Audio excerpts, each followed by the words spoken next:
والصلاة والسلام على عباده الذين اصطفى خصوصا على أفضلهم وخاتم النبيين محمد الأمين وعلى آله وصحبه أجمعين. أما بعد فقد قال الله تبارك وتعالى: أعوذ بالله من الشيطان الرجيم. بسم الله الرحمن الرحيم. يا أيها الذين آمنوا استعينوا بالصبر والصلاة إن الله مع الصابرين. ولا تقولوا لمن يقتل في سبيل الله أموات بل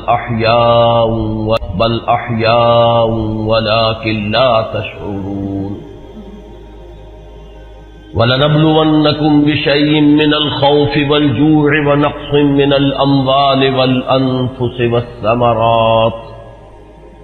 وَبَشِّرِ الصَّابِرِينَ الَّذِينَ إِذَا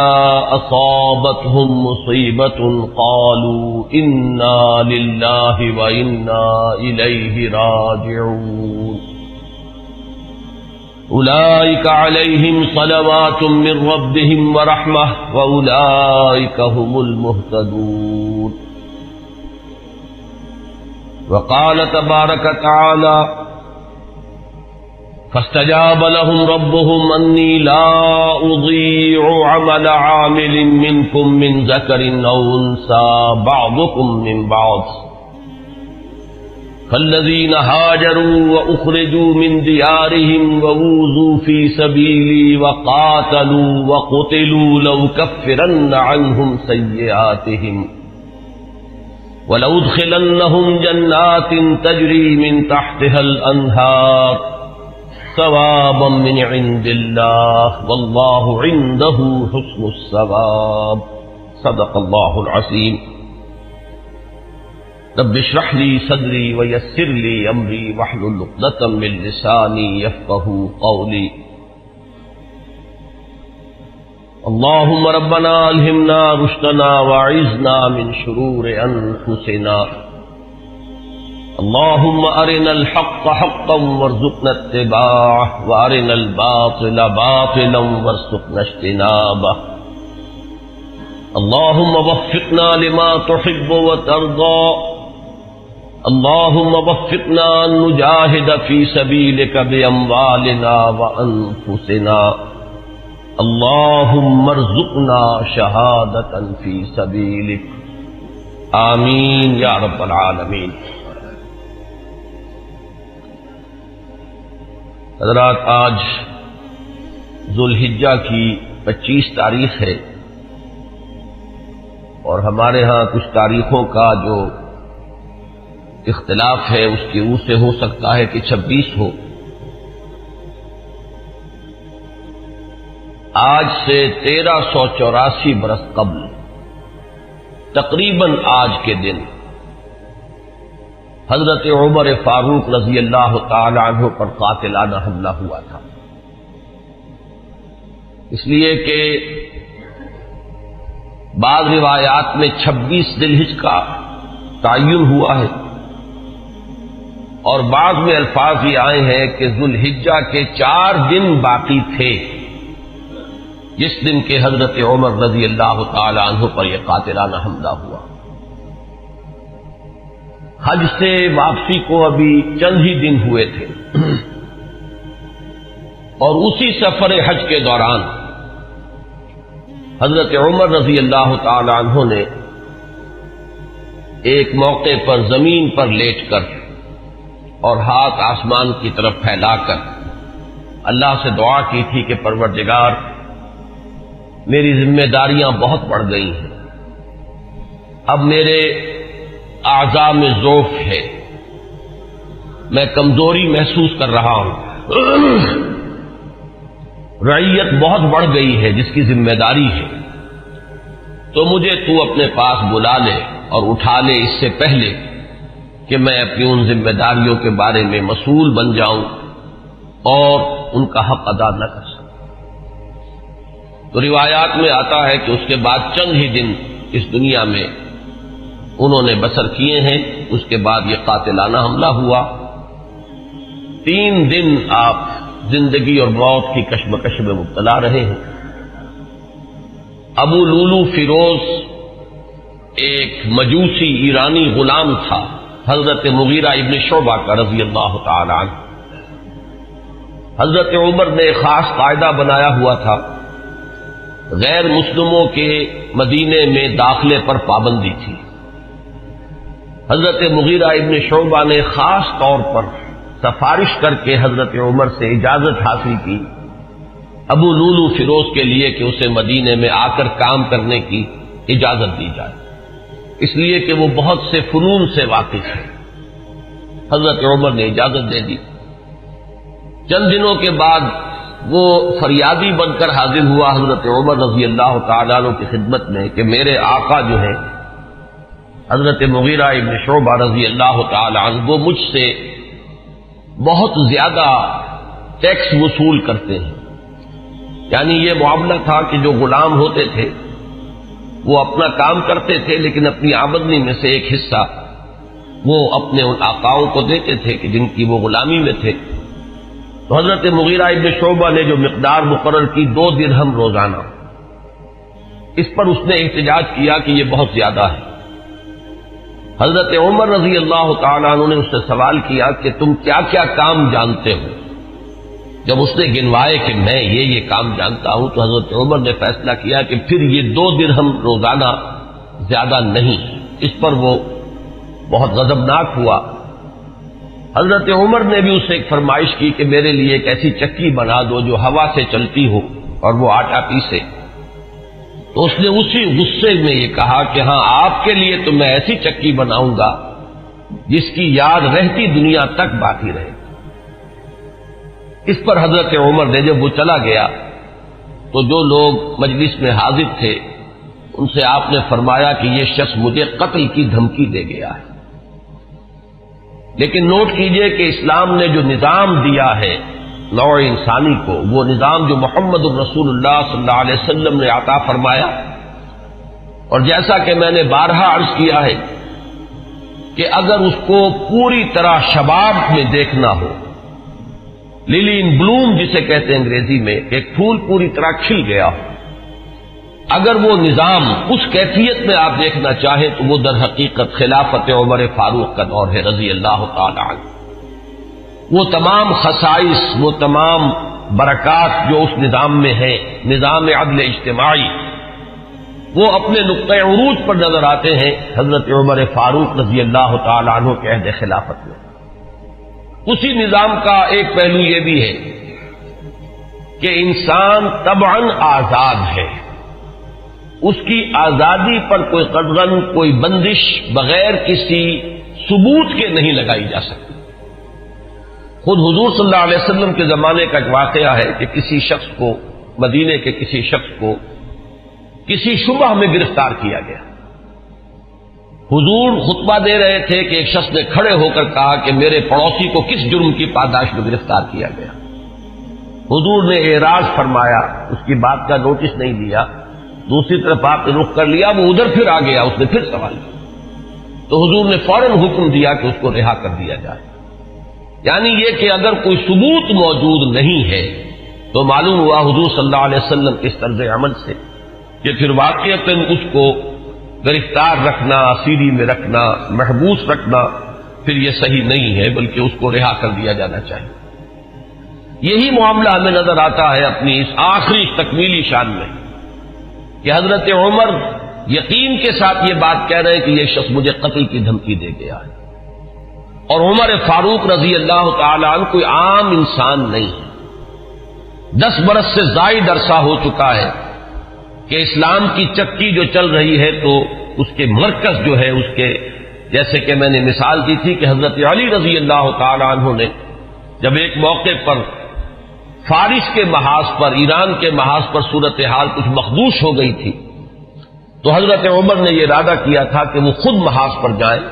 اور مسلمان افواج کی کمان خود کریں. تو حضرت علی نے مخالفت کی تھی اور انہوں نے مشورہ دیا تھا اور یہ الفاظ فرمائے تھے کہ آپ کا اپنی جگہ سے ہی جانا یہ تو پورے اس نظام کے درہم برہم کرنے کا سبب بن سکتا ہے. اور یہی تشبیہ دی تھی کہ چکی اسی وقت تک چلتی ہے جبکہ اس کی وہ کلی اپنی جگہ پر قائم رہے. تو آپ کی مثال تو اس پورے نظام کے لیے کلی کسی ہے. تو 10 برس تک وہ چکی جو ہے گھوم رہی تھی اسی شخصیت کے گرد، اور کتنے فتوحات کا دائرہ کہاں سے کہاں تک پہنچا تھا. اتنی بڑی کوئی سلطنت اس سے پہلے تاریخ انسانی میں کبھی وجود ہی میں نہیں آئی تھی. لیکن یہ کہ اس کے باوجود کہ اتنی عظیم سلطنت کے ذمہ دار ترین فرد ہیں حضرت عمر، میں حاکم کا لفظ استعمال نہیں کرنا چاہتا اس لیے کہ یہ لفظ بھی ہمارے اس نظام میں عدل اجتماعی کے ساتھ مناسبت نہیں رکھتا.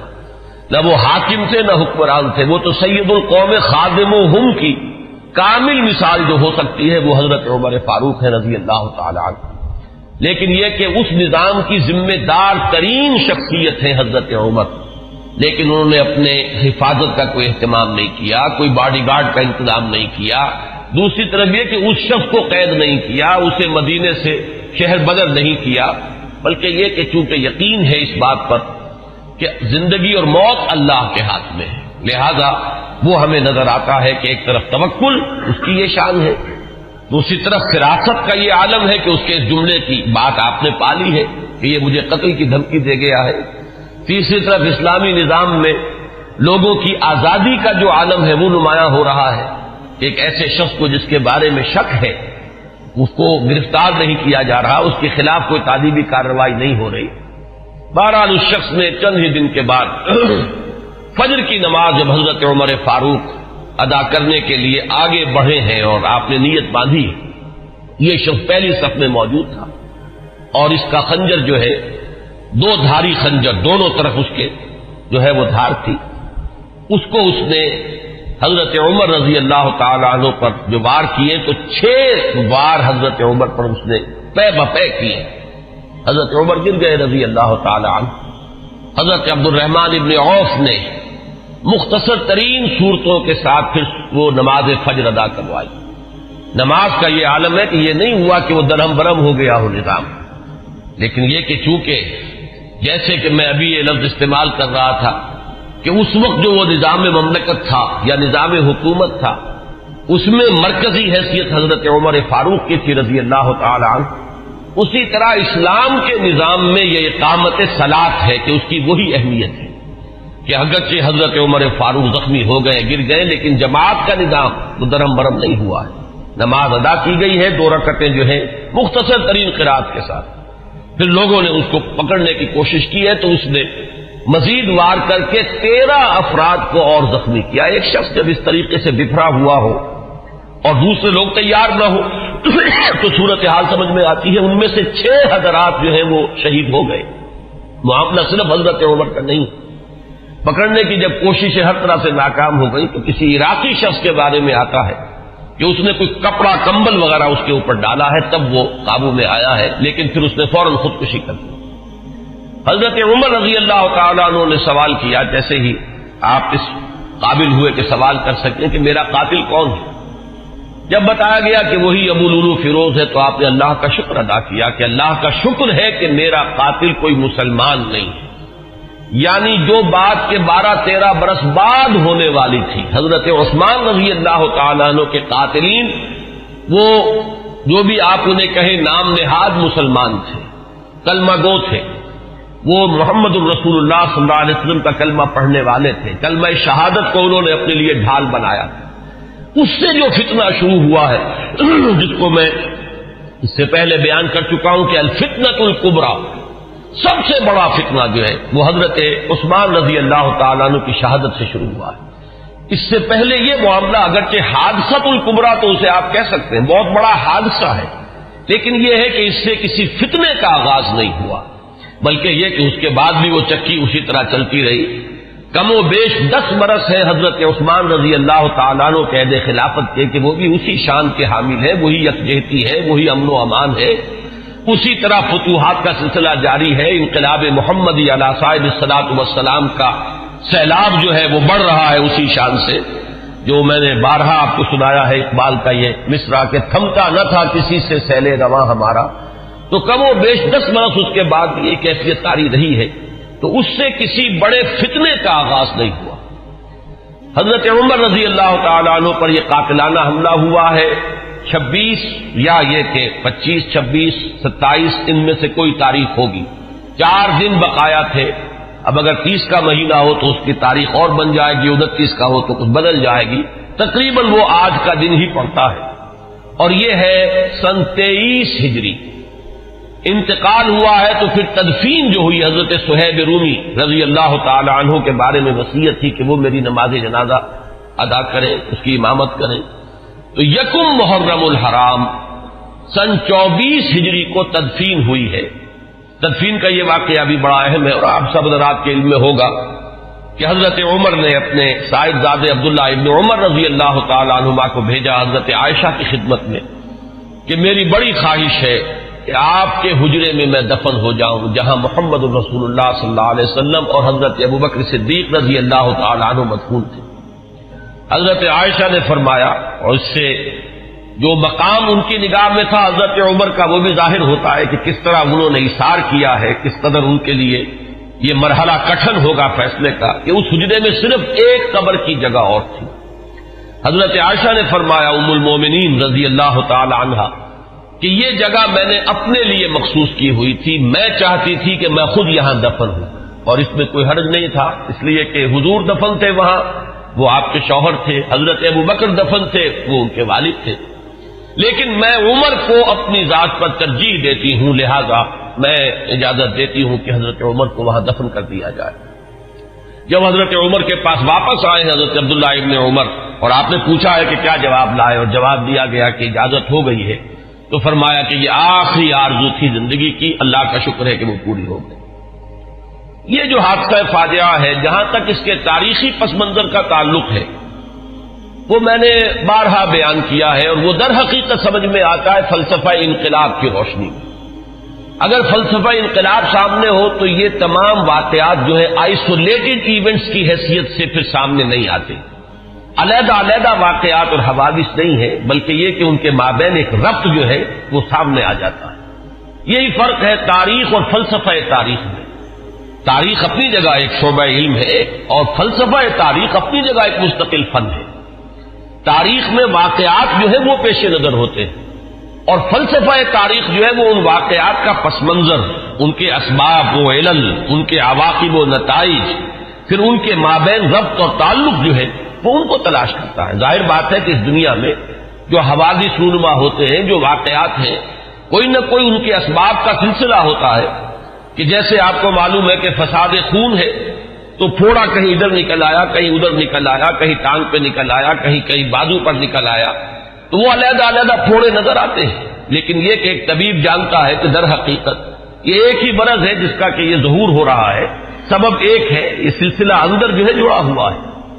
تو فلسفہ انقلاب کے حوالے سے جو باتیں میں بارہا عرض کر چکا ہوں، میرا اصل میں آج کا اصل موضوع وہ نہیں ہے۔ میں آج تو تذکار فاروقی رضی اللہ تعالی عنہ، حضرت عمر کی سیرت کے بعض پہلو اور ان کی عظمت کا کچھ بیان کرنا چاہتا ہوں، اور اس کے لیے بھی آج کی میری تقریر جو ہے بالکل مختلف ہوگی کہ میں باضابطہ یہ کتاب لے کر آیا ہوں تاریخ الخلفاء سیوطی کی رحمہ اللہ، اور اس سے میں کچھ احادیث، کچھ روایات پڑھ کر سنانا چاہتا ہوں، تاکہ صرف وہ ایک ہوائی قسم کی بات نہ ہو کہ جس کے بارے میں یہ گمان کیا جائے کہ یہ کسی خطیب کی خطابت ہے یا کوئی لفاظی ہے، بلکہ الفاظ سامنے آئیں جو محمد الرسول اللہ صلی اللہ علیہ وسلم نے فرمائے، یا جو اور دوسرے صحابہ کرام نے حضرت عمر کی شان میں بیان کیے ہیں۔ تو میں باضابطہ آج وہ عبارتیں آپ کو پڑھ کر سناؤں گا، لیکن اس وقت میں چند منٹوں میں دہرا دیتا ہوں کہ وہ فلسفہ انقلاب کے حوالے سے بات کیا ہے، کہ وہ اگر سامنے ہو تو یہ تمام واقعات جو ہیں بالکل ایک سلسلے کی کڑیاں نظر آئیں گی۔ یہ میں نے بار عرض کیا ہے کہ انقلاب جو ہے اس کا خاصہ یہ ہے کہ پہلے وہ کسی ایک ملک میں آتا ہے، اور ایک بڑی جان گسل ایک جد و جہد ہے، اور بڑی طویل ایک جد و جہد ہے جس کے بعد انقلاب آتا ہے۔ اس لیے کہ انقلاب کے معنی چہروں یا ہاتھوں کا بدلنا نہیں ہے، بلکہ نظام کا بدلنا ہے۔ نظام جب بدلتا ہے تو جو سابق نظام کے اندر جن لوگوں کے مفادات وابستہ ہوتے ہیں، جن کا ویسٹڈ انٹرسٹ ہوتا ہے، وہ کبھی یہ برداشت نہیں کرتے ایک طبقے کی حیثیت سے کہ ان کے مفادات پر کوئی زد بڑھے. وہ اسٹیٹس کو چاہتے ہیں کہ جیسا ہے ویسا رہے، اس میں کوئی تبدیلی بنیادی طور پر اس نظام میں نہ آئے. یہ تو ہو جائے کوئی حرج نہیں کہ ایک چچا نہیں تو بھتیجا آ جائے، بھتیجا نہیں تو چچا آ جائے، ایک بھائی نہیں دوسرا بھائی برسر اقتدار آ جائے، ایک جاگیردار نہیں دوسرا جاگیردار آ جائے. بہرحال وہ اپنا ہی بھائی بند ہے، وہ جاگیرداروں کے مفادات ہی کو پیش نظر رکھے گا. ایک سرمایہ دار نہیں دوسرا سرمایہ دار آ جائے تو یہ تو ہو جائے کوئی حرج نہیں کہ گاؤں رفت اور خر آمد یا خر رفت و گاؤں آمد، اس میں کوئی حرج نہیں. لیکن کوئی بنیادی تبدیلی نہ ہو. انقلاب بنیادی طور پر نظام کو بدلتا ہے، لہذا بڑی زبردست جد و جہد اور کشمکش کے بعد ہی انقلاب دنیا میں آتا ہے. اس کے 6 مراحل میں نے 12 بیان کیے. آخری چیز جو ہوتی ہے وہ یہ ہے کہ جب مخالف انقلاب قوتیں یہ دیکھتی ہیں کہ اب ہمارا بس نہیں چل رہا، یہ انقلاب تو اب جیسے آپ آج کل ایک الفاظ عوامی نعرے کے طور پر سنتے ہیں کہ آوے ہی آوے، کہ اب تو نظر آ رہا ہے کہ انقلاب تو آئے گا، اس کا کوئی راستہ روکنے والا نہیں ہے. تو آخری حربہ ان کا یہ ہوتا ہے کہ اس وقت وہ کونوں کھدروں میں دبک جاتے ہیں اور منتظر رہتے ہیں کہ پھر کبھی کوئی موقع آئے، کوئی بہت ہی مناسب موقع، کوئی اپارچن مومنٹ کہ اس پر پھر ہم ضرب کاری دوبارہ لگائیں. اس وقت دبک جاؤ، اس وقت جو ہے اپنے سر نیچے کر لو.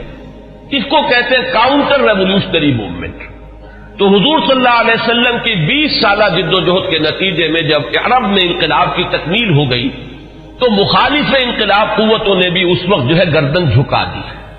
وہ منتظر تھے کہ پھر کوئی موقع آئے تو ہم کھڑے ہو جائیں اور پھر اس انقلاب کو ناکام کریں. یہ در حقیقت ہوا ہے پھر سیرت خلافت ابوبکر صدیق رضی اللہ تعالیٰ عنہ کے زمانے میں. حضور کا انتقال ہوا، مسلمانوں کے دل زخمی تھے، مسلمانوں کا مورال ظاہر بات ہے اس کا آپ تصور کیجئے کتنا جو ہے اس وقت مجروح ہو چکا تھا. اس وقت پھر یہ قوتیں ابھری ہیں. ایک طرف تو نئے مدعیان نبوت کھڑے ہو گئے اسلام کی بیخکنی کے لیے، دوسری طرف زکوٰۃ کے مانعین منکرین زکوٰۃ کا مطلب یہ نہیں ہے کہ انہوں نے زکوٰۃ کا انکار کیا تھا، صرف یہ کہتے تھے کہ ہم حکومت کو ادا نہیں کریں گے، اپنے طور پر کریں گے. یہ دو قوتیں جو ابھری ہیں دونوں کی دونوں اندرون ملک عرب سے ابھری ہیں. کوئی باہر کی قوت اس میں نہیں تھی بلکہ اندرون ملک عرب، کیونکہ ابھی تک انقلاب کی تکمیل بھی تو عرب ہی کی حد تک ہوئی تھی. تو جو مخالف انقلاب قوتیں وہ بھی وہیں سے ابھری. حضرت ابوبکر صدیق رضی اللہ تعالی عنہ کے مناقب کا یہ بہت اہم باب ہے کہ ایک آئرن ول کے ساتھ، ایک آہنی عظیمت کے ساتھ، بلکہ یوں کہیے کہ کوہ ہمالیہ جیسی عظیمت کے ساتھ انہوں نے مقابلہ کیا اور ان تمام مخالف انقلاب تحریکوں کو اور قوتوں کو کچل کر اور پھر انہوں نے ذمہ داری جو ہے سنبھالی حضرت عمر فاروق کو، اور بہت جلد وہ تو اللہ تعالیٰ کے حضور میں اور محمد رسول اللہ صلی اللہ علیہ وسلم کی رفاقت کے لیے وہ آخرت میں روانہ ہو گئے. اب جو دور آیا ہے جس کا آغاز حضرت ابو بکر کے زمانے میں ہوا تھا، ویسے تو یہ کہ غزوہ تبوک اور غزوہ موتا حضور کی حیات طیبہ میں ہوئے ہیں،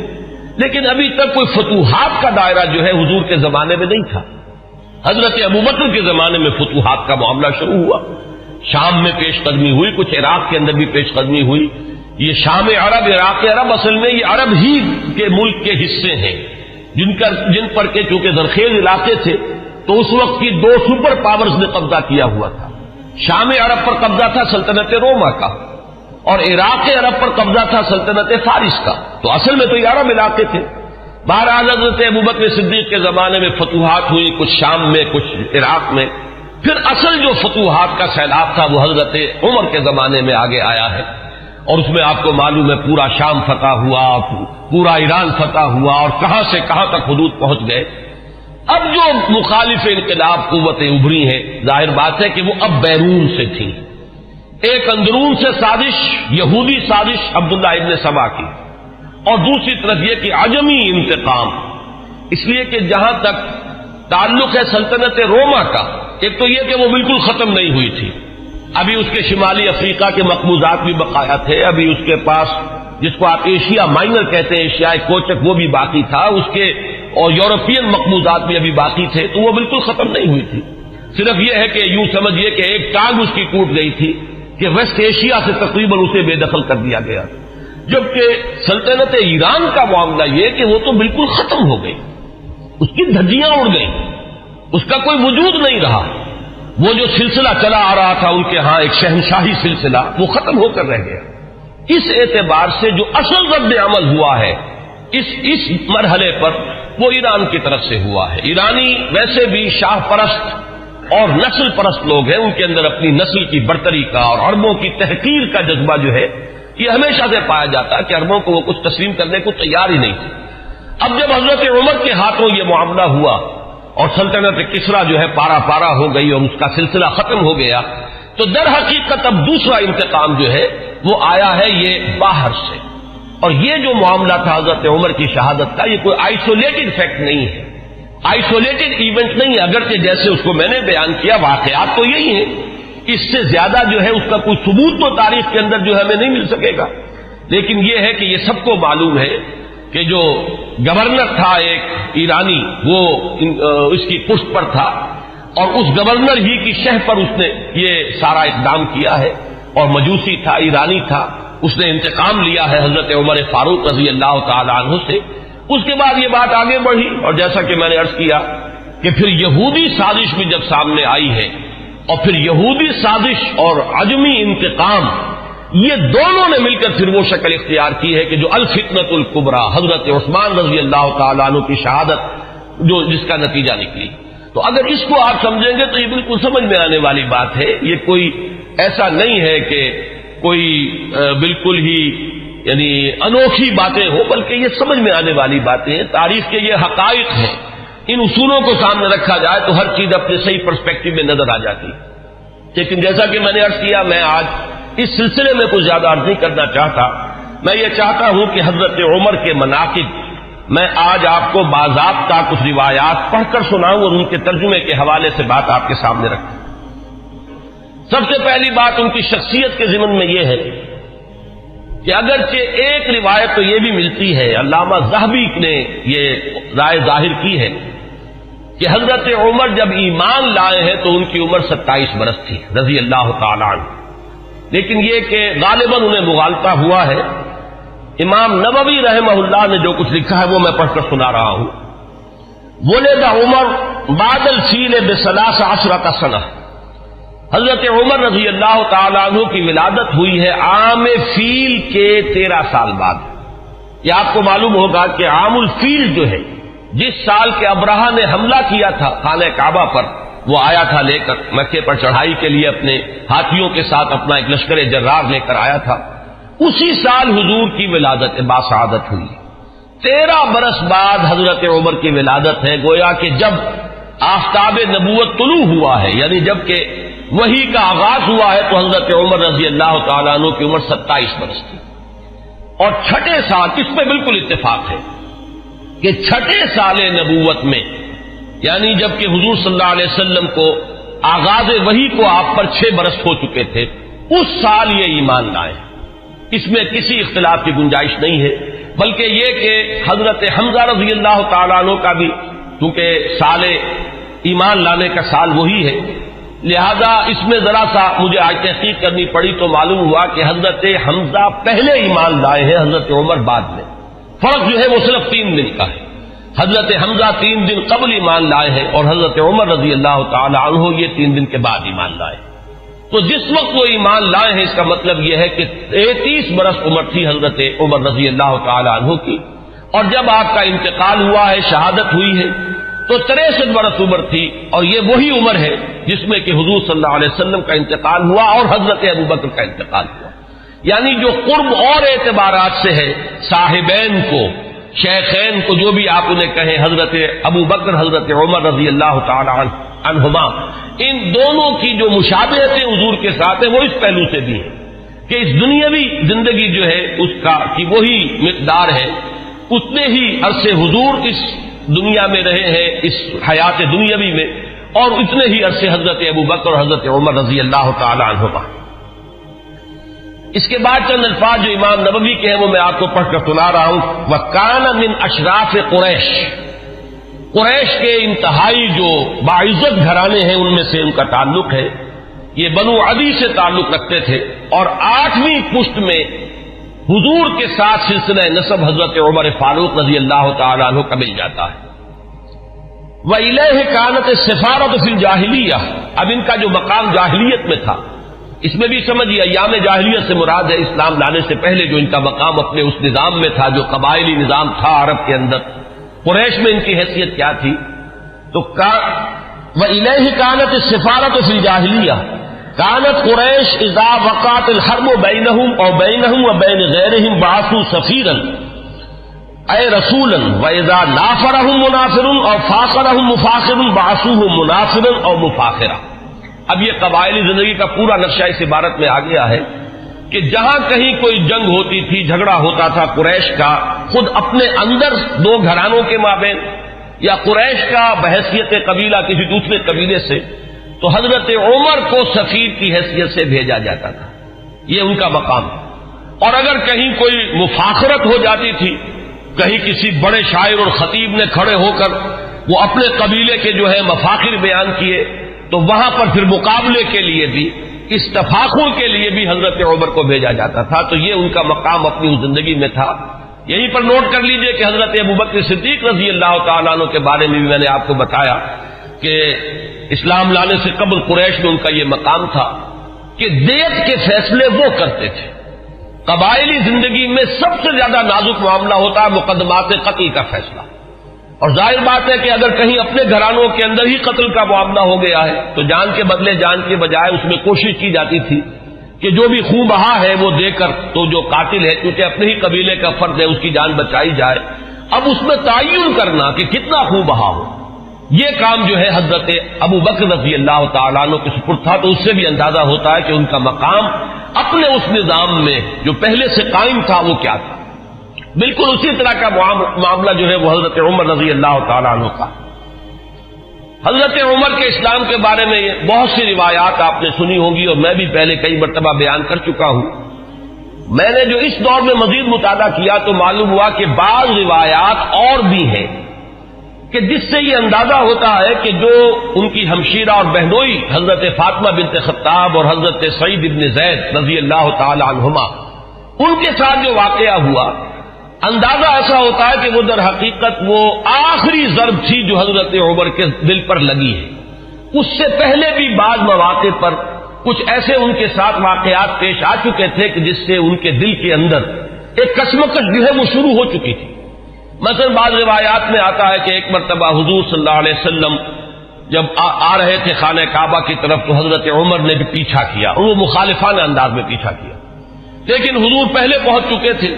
آپ نے نماز کے لیے نیت باندھ لی تھی، تو اب حضرت عمر جو ہے خاموشی سے سنتے رہے قرآن مجید، اور اس کا ان کے دل پر ایک اثر ہوا۔ انہوں نے اپنے دل میں کہا کہ یہ شخص بہت بڑا شاعر ہے، واقعہ یہ کہ یہ کلام جو یہ پڑھ رہا ہے اس وقت یہ تو بہت ہی اعلیٰ کلام ہے، بہت اونچا کلام ہے۔ تو معلوم یہ ہوا کہ کہیں نہ کہیں وہ جو ہے بیج وہ پڑھ رہا تھا۔ اسی طرح ایک رات کے وقت ایسا ہوا ہے کہ حضرت عمر کی کسی ہمشیرہ کو وہ ولادت کا مرحلہ درپیش تھا، تو کسی دائی وغیرہ کی تلاش کے لیے وہ نکلے ہیں رات کو۔ اس وقت انہوں نے دیکھا کہ حضور اور آپ کے ساتھ چند اور لوگ ہیں جو کھڑے ہیں اور نماز پڑھ رہے ہیں، تو خانہ کعبہ کے پردوں میں چھپ کر آپ نے پھر حضرت عمر نے اس وقت وہ سنا کہ یہ کیا پڑھ رہے ہیں، اور اس سے بھی ان کا کہنا یہ ہے کہ میرے دل کے اندر ایک کشمکش شروع ہو چکی تھی۔ یہ بات جو ہے نفسیاتی اعتبار سے سمجھ میں آتی ہے۔ بسا اوقات ایسا ہوتا ہے کہ ایک شخص کے اوپر ایک کسی حقیقت کا انکشاف ہو رہا ہے تدریجاً، لیکن ابھی وہ جو پچھلی عصبیتیں ہیں، اپنے آبائی عقائد یا اپنے آبائی دین کے ساتھ جو ایک جذباتی تعلق ہے وہ ابھی اتنا مضبوط ہے کہ ریزسٹ کر رہا ہے، اندر ہی اندر وہ کشمکش جو ہے وہ جاری ہے۔ لیکن ان روایات سے یہ معلوم ہوتا ہے کہ وہ واحد واقعہ نہیں ہے جو اس وقت ہوا، بلکہ یہ کشمکش ہو رہی تھی۔ وہ آخری بات جو ہے جسے میں تشبیہ کہا کرتا ہوں کہ غبارے کو پھاڑنے والی چیز جو ہے وہ تو وہی واقعہ ہے کہ جو حضرت فاطمہ کے ساتھ یعنی ان کے ہمشیرہ کے ساتھ پیش آیا ہے، ان کے اور ان کے بہنوئی اور بہن کے مابین، کہ حضرت عمر تو نکلے تھے فیصلہ کر کے کہ بس اب تلوار ننگی لے کر کہ حضور کا میں خاتمہ کر کے گھر واپس آؤں گا، اور جو ہونا ہے ہو لے۔ لیکن یہ کہ یہ جو کلکل ہو رہی ہے اور یہ جھگڑا جو قریش کے اندر ہو گیا ہے، گھر گھر جو ہے فساد ہے، باپ بیٹے سے جدا ہو رہا ہے، بھائی بھائی سے کٹ گیا ہے، بیوی شوہر سے علیحدہ ہو رہی ہے، تو یہ فساد ہم کب تک برداشت کریں گے؟ تو جو اس فساد کا سبب ہے اس کو ختم کر دیا جائے، پھر دیکھا جائے گا جو ہوگا۔ یہ جو میں کہہ رہا ہوں جو دیکھا جائے گا جو ہوگا اس میں بھی جب تک قبائلی پس منظر سامنے نہ ہو یہ بات سمجھ میں نہیں آئے گی کہ جو چیز انہیں روک نہیں تھی حضور کے خلاف اقدام کرنے پر قریش کو، کفار قریش کو، وہ یہی بات تھی کہ حضور کا جو گھرانہ ہے بنی ہاشم وہ حضور کے پشت پر تھا، اور قبائلی زندگی میں یہ ہوتا ہے کہ اب عقیدہ جو ہے بہرحال بنو ہاشم کے فرد ہے اور خاندان کی حمایت حاصل ہے، اگر حضور کے خلاف کوئی اقدام کرتے تو بنو ہاشم ان کی مدافعت میں اور ان کے ساتھ جو ہے میدان میں آ جائیں گے۔ نتیجہ یہ نکلے گا کہ قریش کے دو گھرانے آپس میں ٹکرا جائیں گے، یا قریش کے مابین جو ہے ان کے اپنے اندر جو ہے ایک کشمکش شروع ہو جائے گی، اور یہ چیز جو ہے جیسے کہ ایک عام محاورہ بھی ہے کہ house divided amongst itself can not stand, تو ہمیں جو مقام حاصل ہے پورے عرب میں، جو سیادت اور قیادت اور چودراہٹ ہماری چل رہی ہے، اگر ہم آپس میں لڑ پڑے تو پھر وہ ہماری قیادت اور سیادت جو ہے چودراہٹ وہ ختم ہو جائے گی۔ یہ روک تھا قریش، جو کفار قریش ہیں ان کے راستے میں یہ رکاوٹ تھی کہ حضور کے خلاف کوئی اقدام نہیں کر رہے۔ بالآخر حضرت عمر نے طے کیا اب جو ہو سو ہو، اب تو میں یہ کام کر کے رہوں گا۔ اس وقت وہ چلے ہیں، لیکن یہ کہ درمیان میں بعض روایات میں نام آتا حضرت حذیفہ رضی اللہ تعالی عنہ، اور غالباً یہ ابو سفیان کے بیٹے ہیں جو ایمان لا چکے تھے۔ حضرت عمر کو معلوم نہیں تھا، انہوں نے جب دیکھا کہ تیور جو ہے بہت ہی اس وقت عمر کے بدلے ہوئے ہیں، پوچھا کیا معاملہ ہے؟ کہ میں جا رہا ہوں کہ آج تو بس فیصلہ چکا کے آؤں گا اور محمد کو میں قتل کر دوں گا صلی اللہ علیہ وسلم۔ انہوں نے بڑی حکمت سے کام لے کر رخ موڑ دیا کہ تم پہلے اپنے گھر کی خبر تو لو، تمہاری بہن اور تمہارے بہنوں ہی مان لا چکے۔ اب جو جلال کا عالم ہوا ہوگا عمر کا رضی اللہ تعالی عنہ، اس کا آپ اندازہ کیجئے، جس قدر غضبناک ہو کر وہ گئے ہیں، اور دروازہ جو ہے وہ دھڑدھڑایا تو وہ اندر اس وقت جو ہے حضرت خباب بن الارت آئے ہوئے تھے رضی اللہ تعالی عنہ، اور وہ انہیں سورہ طٰہٰ ابھی نازل ہوئی تھی، تو میاں بیوی جو ہے حضرت سعید بن زید اور فاطمہ بنت خطاب جو ان کی زوجہ ہے حضرت سعید کی، انہیں وہ سورہ طٰہٰ پڑھا رہے تھے، تو اسی میں یہ پہنچ گیا، اندازہ ہو گیا عمر ہے، تو انہوں نے چھپایا حضرت خباب کو تو کہ ان کے تو آتے ہی شاید تھر ہی قلم کر دے، میں تو پھر بھی بہن ہوں، اور یہ شوہر جو ہے نہ صرف یہ کہ بہنوئی ہے بلکہ چچا زاد بھائی ہے، اس لیے کہ حضرت عمر کے والد خطاب اور دادا نفیل ہی کے بیٹے تھے حضرت زید۔ میں حضرت اس لیے کہہ رہا ہوں اگرچہ وہ حضور پر وحی کے آغاز سے پہلے جو ہے ان کا انتقال ہو گیا، لیکن موحد کامل تھے وہ، اور ان کے بیٹے حضرت سعید، تو یہ چچا زاد بھائی ہیں آپس میں، تو چچا زاد بھائی بھی ہے بہنوئی بھی ہے، تو کچھ نہ کچھ پاس تو کرے گا۔ لیکن یہ کہ خباب بن الارت رضی اللہ تعالی عنہ اس کا تو جو ہے سر قلم کر دیتے حضرت عمر، لیکن یہ کہ بہرحال اس کے بعد جو واقعہ وہ آپ نے اکثر نے سنا ہوگا، مارنا شروع کیا، بہنوئی کو مارا، لہو لہان کر دیا، بہن آئی ہے درمیان میں، اس کے ایک تھپڑ زور کا مارا ہے کہ پورا چہرہ جو ہے وہ خون سے آلودہ ہو گیا۔ اس حالت میں انہوں نے پھر جو ایک عزیمت کا اظہار کیا ہے کہ عمر چاہے تم ہمیں جان سے مار دو، لیکن یہ کہ اب یہ دین جو ہم نے اختیار کیا ہے، جس حق کا دامن ہم نے تھاما ہے، اب ہم اسے اپنے ہاتھ سے دینے کے لیے تیار نہیں۔ اس وقت اصل میں وہ آخری ضرب جس کو میں کہتا ہوں، وہ آخری ضرب اس وقت لگی ہے حضرت عمر کے دل پر، اور انہوں نے پھر یہ پوچھا کہ کیا پڑھ رہے تھے، مجھے بتاؤ تم وہ کلام کون سا ہے۔ اب حضرت فاطمہ کی جرأت دیکھیے رضی اللہ تعالی عنہ، ان کا کہ نہیں تم نجس ہو، مشرک ہو، پہلے تم پاک ہو تب، لا یمسہ الا المطہرون، ان روایات میں یہ الفاظ آئے ہیں کہ استدلال کیا ہے اسی آیت سے حضرت فاطمہ نے کہ یہ کلام وہ کلام ہے سورہ واقعہ میں جو آیات آئی ہیں کہ انہ لقرآن کریم فی کتاب مکنون لا یمسہ الا المطہرون، اسے ہاتھ نہیں لگا سکتے، تو وہ صحیفے تھے اور آگ سے تھے کچھ جن پر لکھی ہوئی تھی سورہ طٰہٰ، انہوں نے غسل کیا، اور پھر وہ جیسے جیسے پڑھتے گئے معلوم ہوا کہ وہ حجابات جو رہے سہے تھے وہ بھی اترتے چلے گئے، تانا بانا جو ہے دل دھلتا چلا گیا، اور وہ پھر اس کے بعد حاضر ہوئے ہیں تو دروازے پر بیت ارقم میں جہاں حضور اس وقت مقیم تھے، دروازے پر حضرت حمزہ کا نام بھی آتا ہے کہ حضرت حمزہ بھی وہاں پہرے پر تھے جبکہ حضرت عمر پہنچے ہیں، لیکن یہ کہ پھر وہ ایمان لائے۔ تو یہ واقعہ جو ہے اور حضرت عمر کے مزاج کے بارے میں، یہ صدیقین اور شہداء اور ان کے خاص مزاج، یہ میں تفصیلاً پہلے بیان کر چکا ہوں، اس لیے اسے نہیں دہرا رہا۔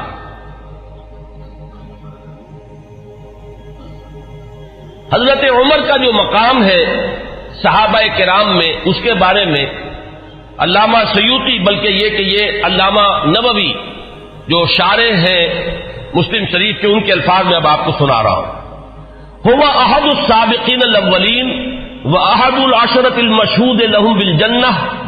واحد الخلفاء الراشدین واحد اصحاب النبی علیہ الصلوۃ والسلام، اور آخری الفاظ اہم ترین ہیں واحد کبار علماء الصحابۃ والزہادہم. باقی چیزیں تو آپ کے علم میں ہیں، سابقون الاولون میں سے ہیں. اکثر کا اتفاق یہ ہے کہ حضرت عمر جس وقت ایمان لائے ہیں تو لگ بھگ 40 افراد اس وقت تک ایمان لا چکے تھے، لیکن بہرحال یہ سابقون الاولین میں ان کا شمار ہے. پھر یہ کہ 10 جن کے بارے میں کہ حضور نے صراحت کے ساتھ جنت کی بشارت دی ہے اس دنیا ہی میں، جنہیں ہم کہتے ہیں عشرہ مبشرہ، ان میں سے ایک ہے. پھر خلفائے راشدین میں ان کا شمار ہے بالاتفاق. اب اہل تشیع کا معاملہ میں اسے خارج کر رہا ہوں، لیکن یہ کہ اہل سنت کے نزدیک. پھر یہ کہ حضور صلی اللہ علیہ وسلم کے ساتھ جو رشتہ ہے، حضرت حفصہ رضی اللہ تعالی عنہ ام المومنین، یہ ان کی صاحبزادی ہیں. آخری الفاظ ان کی طرف میں نے توجہ دلائی، وہ کیا ہے کہ احد و کبار علماء صحابت والزہادہ. دونوں اعتبارات سے کہ وہ صحابہ کرام میں جو مختلف اوصاف کے اعتبار سے تقسیم کی جاتی ہے، مثلا بعض فقہائے صحابہ، علماء صحابہ، وہ صحابہ کے جن کو علم سے، تفقہ سے، قرآن اور سنت کے گہرے فہم سے خصوصی مناسبت تھی، تو حضرت عمر رضی اللہ تعالی عنہ کا شمار بھی انہی میں سے. اور زہادہم، سب سے زیادہ جو زاہد، زہد میں جن کا کہ یوں سمجھیے کہ آخری درجہ ہے، انتہائی سادگی سے زندگی بسر کرنا اور پیوند لگے ہوئے کپڑے پہننا. حضور صلی اللہ علیہ وسلم کا نقشہ جو ہے، جو مدنی زندگی میں ہمیں نظر آتا ہے، ابتدائی مکی دور جو ہے اس میں تو حضور صلی اللہ علیہ وسلم کے لیے خاصی آسائشیں تھی اللہ تعالیٰ نے جو پیدا کر دی تھی، اس لیے کہ حضرت خدیجہ رضی اللہ تعالیٰ عنہ سے شادی کے بعد سہولتیں تھیں، اس لیے کہ وہ بہت دولت مند مالدار خاتون تھی. لیکن مدنی دور میں جو اصل آپ کی یوں سمجھیے کہ دنیاوی، اگر اسے لفظ اقتدار سے ہم موسوم کریں تو دنیاوی اقتدار کا دور جو ہے آپ کا، وہ تو مدنی دور ہے. اگر دنیا کے اعتبار سے اصطلاح کا استعمال کیا جائے، اگرچہ حضور صلی اللہ علیہ وسلم کے لیے لفظ مجھے موضوع معلوم نہیں ہوتا، لیکن اس وقت جو آپ نے فقر اختیاری جو ہے، جو اس کا ہمیں سیرت مطہرہ کے اندر جو ہے مظاہرہ ملتا ہے کہ آپ نے اپنے اختیار سے فقر اور درویشی کی زندگی اختیار کی، اس میں بتمام و کمال حضرت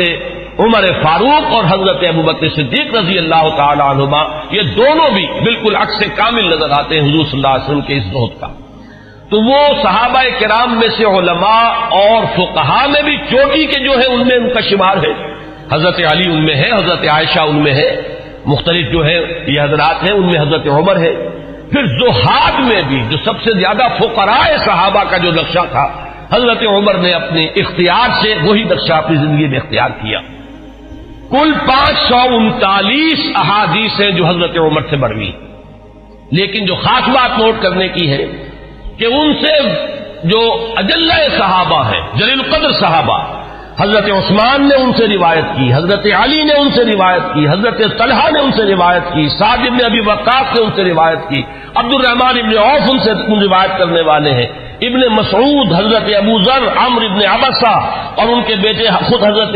عمر کے صاحبزادے عبداللہ، ابن عباس، ابن زبیر، انس، ابو ہریرہ اور عمرو بن العاص، ابو موسیٰ اشعری، یہ صحابہ کرام ہیں جنہوں نے حضرت عمر سے روایت کی. بات سمجھ لیجئے کہ ظاہر بات ہے کہ حضور کی صحبت میں ہر وقت تمام صحابہ تو نہیں رہتے تھے. اب ایک وقت میں حضرت عمر ہے اور حضرت عمر نے حضور سے کوئی بات سنی ہے، باقی صحابہ اس وقت موجود نہیں ہے، تو صحابہ بھی ایک دوسرے سے روایت کرتے ہیں. یہ نہیں ہے کہ صحابی سے صرف تابعی روایت کرے گا، بلکہ صحابہ بھی کہ جو ایک دوسرے سے جو روایت کرتے ہیں کہ جو بات ان صحابی نے جو راوی ہیں حضور سے براہ راست سنی اور وہ صحابی کے جو اس محفل میں نہیں تھے، تو ظاہر بات ہے کہ وہ پھر روایت کریں گے ان صحابی سے کہ جو حضور کی محفل میں تھے، جنہوں نے وہ الفاظ حضور صلی اللہ علیہ وسلم کی زبان مبارک سے خود سنے.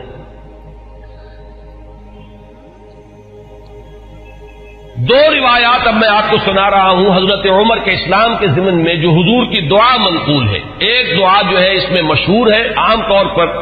حضرت عمر کے موضوع پر، سیرت کے موضوع پر جو تقریریں آپ نے سنی ہوں گی ان میں آپ کی سننے میں آئی ہوگی. ایک دوسری ہے، وہ بھی میں چاہتا ہوں کہ آج آپ سن لیں. پہلی روایت امام ترمذی رحمت اللہ علیہ لائے ہے اور اس کے راوی حضرت عبداللہ ابن عمر ہے رضی اللہ تعالی عنہما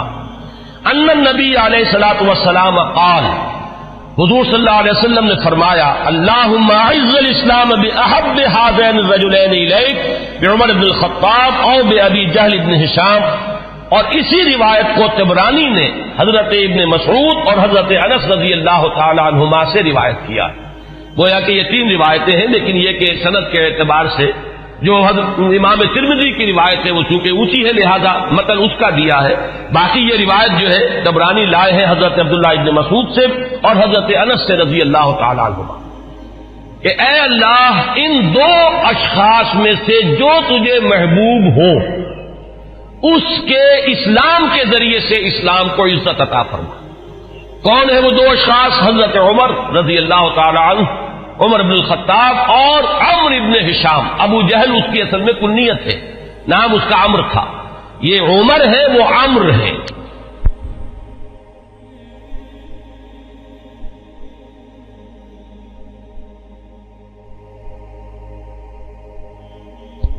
عمر ابن العاص واو آئے گا اس میں، لیکن وہ عمرو نہیں ہے بلکہ عمر ہے. عمر ابن العاص یہ عمر ابن ہشام تھا. میں اس سے پہلے بیان کر چکا ہوں کہ حضور نے ان دونوں کو کیوں سامنے رکھا، یہ ذہن میں رکھیے. اس کو میں اس وقت یہاں بیان نہیں کروں گا کہ شخصی اوصاف کے اعتبار سے شجاعت، بہادری، جس چیز کو تسلیم کر لے پھر اس کے لیے گردن کٹوانے کے لیے تیار ہو جانا. ایک وہ لوگ ہوتے ہیں جو حقیقت کو تسلیم بھی کر لیتے ہیں لیکن یہ کہ پھر بھی وہ آگے نہیں بڑھتے، پیچھے ہی رہتے، بچ بچ کر چلتے ہیں اور وہ اپنا دامن جو ہے بچا کر جو ہے کسی چیز کا ساتھ بھی دیتے ہیں تو تحفظات کے ساتھ دیتے ہیں. ایک وہ لوگ ہوتے ہیں جو بات قبول کر لے پھر ہر کے بعد آباد، اب گردن بھی کٹوا دیں گے، جان دے دیں گے. ان اعتبارات سے مشابہت ہے حضرت عمر کی شخصیت میں اور ابو جہل کی شخصیت میں. اس نے بھی گردن کٹوا دی بالفعل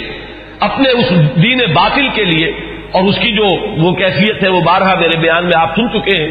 کہ جب گردن کاٹی جا رہی تھی تب بھی اس نے یہ کہا تھا کہ میری ذرا نیچے سے گردن کاٹنا تاکہ جب اس کو اب تم رکھو چڑھاؤ کسی نیزے کے اوپر تو اونچی نظر آئے، معلوم ہو کسی سردار کی گردن. تو یہ مزاج حضرت عمر کا بھی اسلام لانے سے پہلے مزاج یہی تھا. پہلوان آدمی تھے تو کاش کے میلوں میں شہزوری کا مظاہرہ کیا کرتے تھے، کشتیاں کیا کرتے تھے. اور یہ امتزاج جو حضرت علی رضی اللہ تعالی عنہ میں ہمیں نظر آتا ہے کہ وہ شجاع بھی تھے اور بہت بڑے عالم بھی تھے. یہی امتزاج حضرت عمر کی شخصیت میں، انتہائی شجاع، بہادر، میدان کے مرد، کشتیاں لڑنے والے، مقابلہ کرنے والے، اور پھر یہ کہ بہت بڑے ماہر انصاب. یہ بہت بڑا علم تھا اس وقت. بہت بڑے ناقد اور جو اشعار کے محاسن ہیں ان کو پرکھنے والے، اس کے بارے میں رائے دینے والے. اور فقہا میں تو پھر جو ان کا مقام ہے وہ آپ کو معلوم ہی ہے کہ یہ صلاحیتیں بھی تمام و کمال کہ علمی اور ذہنی صلاحیتیں بھی، اور پھر عملی جو ہے معاملہ وہ تو ازل من الشمس ہے.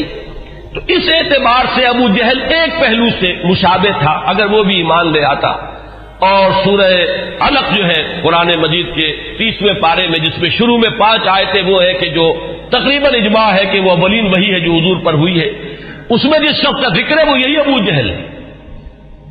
کہ اگر یہ شخص ایمان لے آتا تو کیا ہوتا. ارأیت ان کذب وتولی الم یعلم بان اللہ یری. یہ شخص جو ہے جو حضور صلی اللہ علیہ وسلم کی مخالفت میں قبر بستا ہے، اگر یہی شخص کہیں اسلام لے آتا تو واقعہ یہ کہ وہ عمر ثانی ہوتا، پھر حضرت عمر رضی اللہ تعالیٰ عنہ کے انداز کی اس کی شخصیت بھی ہوتی. تو یہ روایت جو ہے یہ تو بارہا آپ نے سنی ہوگی. اب ایک اور روایت میں آپ کو سنا رہا ہوں. اس کو امام حاکم نے حضرت عبداللہ ابن عباس رضی اللہ تعالیٰ عنہما سے روایت کیا ہے، اور اس کو امام طبرانی بھی لائے ہیں اپنی اوسط میں. تو وہ لائے ہیں حضرت ابو بکر سے روایت کر کے، اور اپنی کبیر جو ہے معجم الکبیر اس میں یہ حدیث ثوبان کی حیثیت سے آئی ہے. اس کے الفاظ سنیے. عن ابن عباس رضی اللہ تعالی عنہما ان النبی صلی اللہ علیہ وسلم قال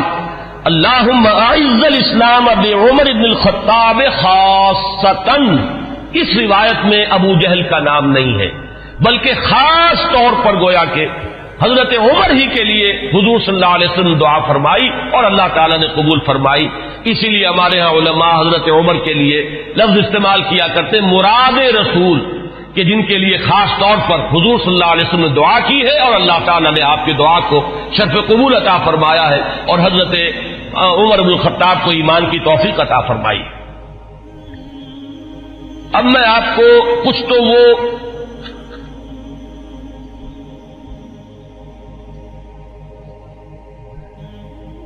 اس سے پہلے کہ میں حضور صلی اللہ علیہ وسلم نے جو مناقب بیان فرمائے ہیں حضرت عمر کے وہ بیان کروں، چند اقوال بعض صحابہ کے۔ اخرج ابن سعد عن ذکوان قال قلت لعائشہ من سمى عمر الفاروق قالت النبی صلی اللہ علیہ وسلم۔ یہ ابن سعد طبقات ابن سعد کی روایت ہے ذکوان سے۔ وہ کہتے ہیں کہ میں نے حضرت عائشہ ام المومنین عائشہ صدیقہ رضی اللہ تعالی عنہ سے سوال کیا،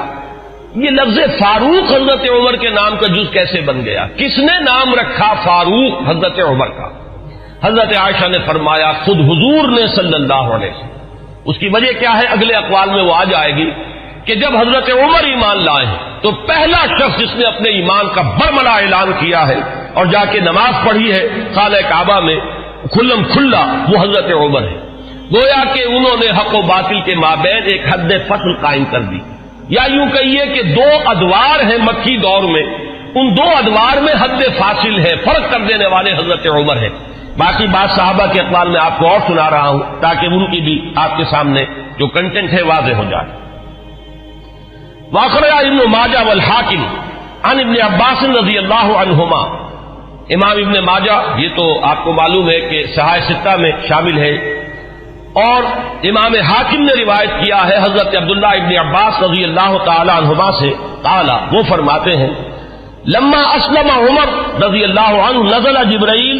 فقال یا محمد صلی اللہ علیہ وسلم لقد استبشر اہل السماء باسلام عمر۔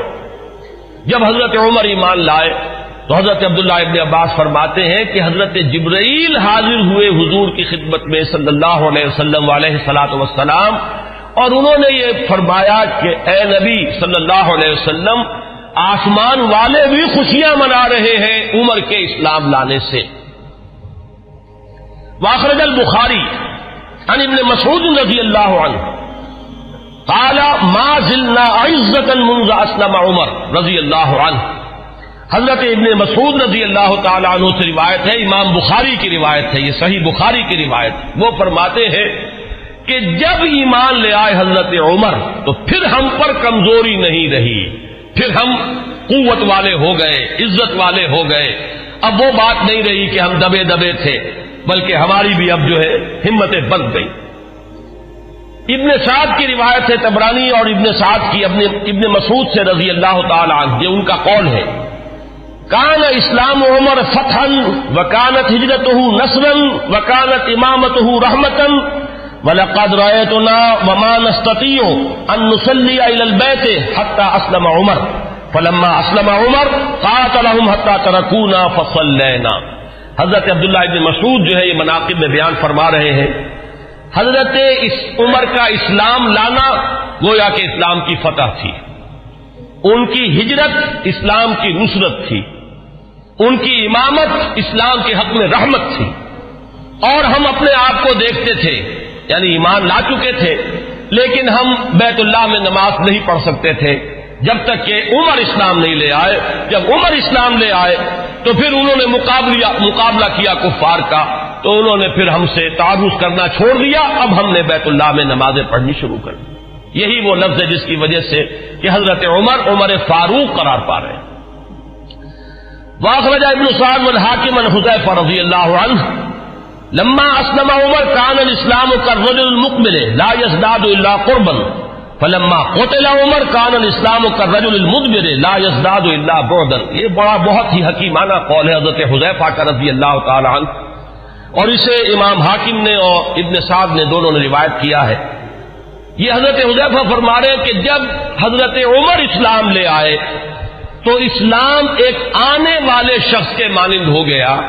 کہ جو شخص آ رہا ہو وہ ہر لحظہ آپ سے قریب تر ہوتا چلا جا رہا ہے۔ گویا کہ یہ اسلام کی ترقی کا ایک اور اسلام کے اقبال کا یہ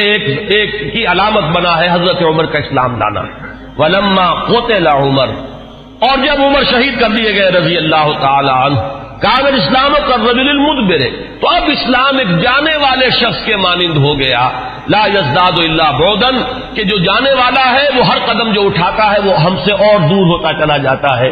گویا کہ اسلام کی عزت کا جو نقطۂ عروج ہے، کلائمیکس ہے، وہ حضرت عمر کی ذات ہے کہ در حقیقت ان کے ساتھ ہی اسلام کا دور اقتدار شروع ہوا، غلبہ دور۔ وہ حدیث جو ہے بہت اہم ہے جو امام مسلم لائے ہیں حضرت ابو ہریرہ رضی اللہ تعالی عنہ سے، کہ حضور نے فرمایا بدا الاسلام غریبا وسیعود کما بدا فطوبى للغرباء۔ اسلام کا جب آغاز ہوا ہے تو وہ اجنبی سا تھا، لوگ اس کے جاننے پہچاننے والے نہیں تھے، کچھ اس کے ہمدرد و غمخوار نہیں تھے، بلکہ اصل میں تو مخالفت تھی، مقابلہ تھا۔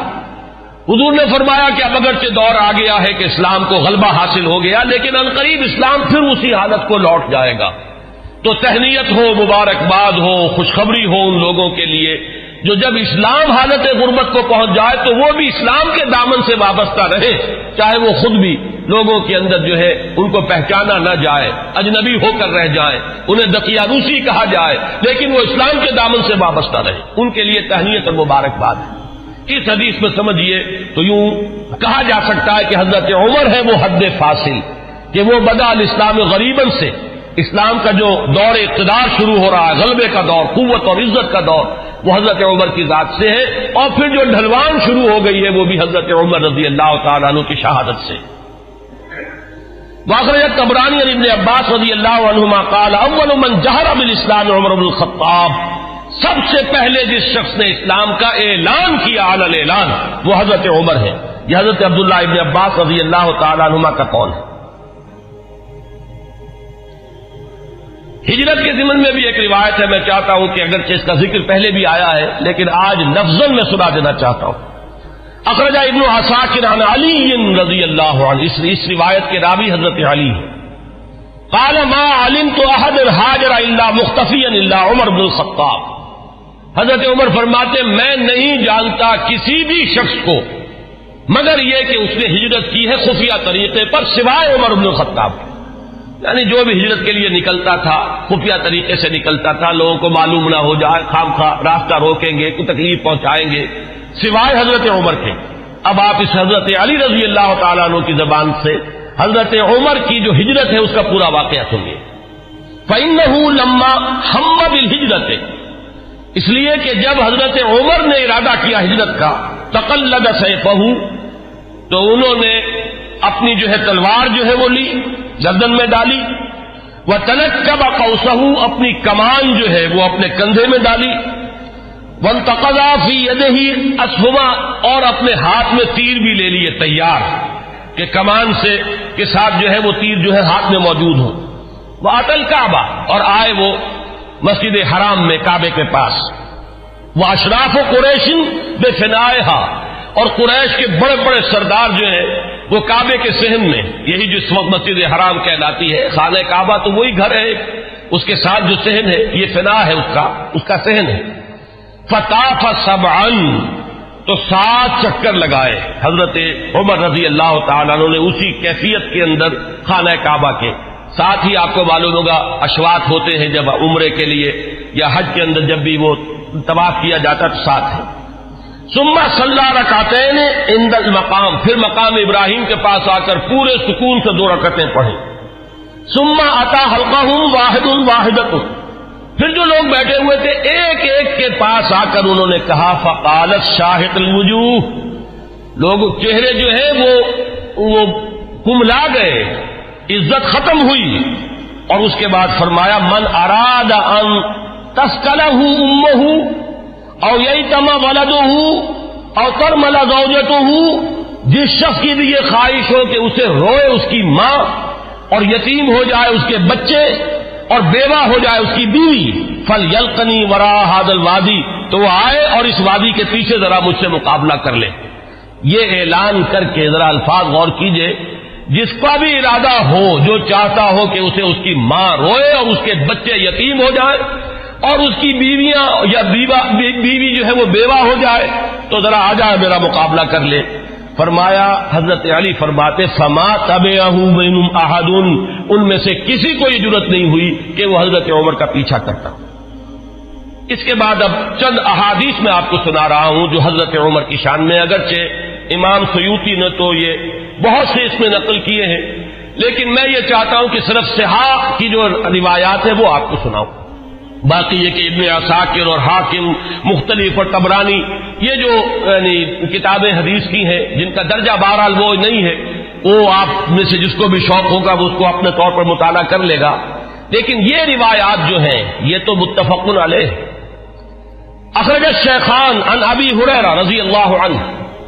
اب یہ حضرت امام بخاری اور امام مسلم دونوں کی یعنی کا اتفاق ہے اس روایت پر۔ قال حضرت ابو ہریرہ فرماتے ہیں قال النبی علیہ الصلوۃ والسلام، حضور صلی اللہ علیہ وسلم نے فرمایا بین انا نائم، کہ اسی اثناء میں کہ میں سویا ہوا تھا، رأیتنی فی الجنہ، میں نے اپنے آپ کو جنت میں پایا، یہ خواب کا ذکر فرما رہے ہیں حضور۔ فإذا امرأة تتوضأ إلى جانب قصر، تو میں نے دیکھا کہ ایک عورت، ایک خاتون ہے، ایک بہت بڑا قصر ہے، محل ہے، اس کے ساتھ کوئی لان ہوگا، پائن باغ ہوگا، اس میں وہ وضو کر رہی ہیں۔ قلت لمن هذا القصر، میں نے پوچھا، فرشتوں سے پوچھا ہوگا آپ نے، کس کا ہے یہ محل؟ قالوا لعمر، تو مجھے بتایا گیا کہ یہ عمر کا محل ہے۔ فذکرت غیرتک، اب یہ بات بھی حضور فرما رہے حضرت عمر سے کہ عمر اس وقت مجھے تمہاری غیرت کا احساس ہوا، کہ گویا کہ وہ تمہاری زوجہ ہیں جنت میں جن کو میں نے دیکھا، تو مجھے اندازہ ہوا تمہاری تو بڑی غیرت ہے تمہاری طبیعت میں کہ میں نے تمہاری بیوی کو دیکھا اس وقت، تو حضرت فوليت مدبرا، تو میں تمہاری غیرت کا خیال کر کے فوراً وہاں سے ہٹ گیا۔ فبکا عمر، حضرت عمر اس پر رو پڑے، وقال علیک غار یا رسول اللہ، تو انہوں نے فرمایا کہ حضور کیا میں آپ سے غیرت کروں گا؟ کیا اس کا کوئی امکان ہے کہ میری غیرت جو ہے وہ آپ کے معاملے کے اندر اس طریقے سے جاگے؟ بہرحال اس حدیث نے حضرت عمر کا جو مقام ہے اس کو واضح کیا۔ پھر سنیے، اخرج الشیخان عن ابن عمر ان رسول اللہ صلی اللہ علیہ وسلم قال، یہ بھی متفق علیہ روایت ہے، حضور نے فرمایا بینا انا نائم شریف، تو میں ایک سویا ہوا تھا، خواب ہی میں نے پیا، یعنی اللبن، کیا پیا؟ دودھ پیا، حتی انظر الری یجری من اصفاری، اتنا پیا کہ وہ جو اس کے تر و تازگی اس سے پیدا ہوئی، میں نے محسوس کیا کہ اس کا اثر میرے ناخنوں تک پہنچ گیا،